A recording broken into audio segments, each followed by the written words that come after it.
এক মার্কিন ডলারে ইরানের ১২ লাখ রিয়াল। বাংলাদেশের ১ টাকায় কত রিয়াল মিলবে? ডলারের বিপরীতের ইরানি রিয়ালের দাম রেকর্ড দরপতন হয়েছে। গত ৩ ডিসেম্বর খোলা বাজারে $1 বিনিময় হার প্রায় ১২ লাখ রিয়াল নির্ধারণ করেন ব্যবসায়ীরা।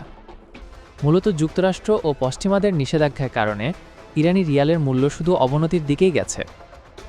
এছাড়া ওয়াশিংটন ও তেহরানের মধ্যে পারমাণবিক আলোচনা থমকে যাওয়ার কারণেও ইরানি রিয়ালের দাম কমছে।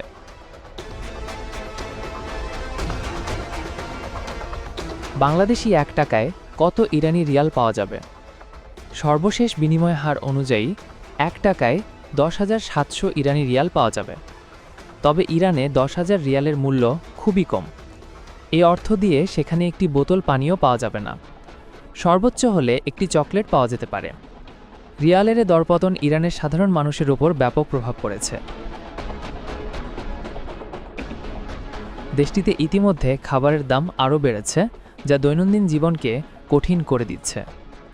যুক্তরাষ্ট্রসহ অন্যান্য দেশের নিষেধাজ্ঞায় বিপর্যস্ত ইরান। মার্কিন প্রেসিডেন্ট ডোনাল্ড ট্রাম্প দ্বিতীয়বার ক্ষমতায় এসে তেহরানের বিরুদ্ধে ফের সর্বোচ্চ চাপ প্রয়োগ নীতি গ্রহণ করেছেন। এর অংশ হিসেবে দেশটির ওপর আরও নিষেধাজ্ঞা আরোপ করেছেন তিনি।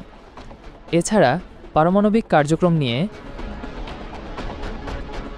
জাতিসংঘ ইরানের ওপর অর্থনৈতিক নিষেধাজ্ঞা পুনর্বহাল করেছে।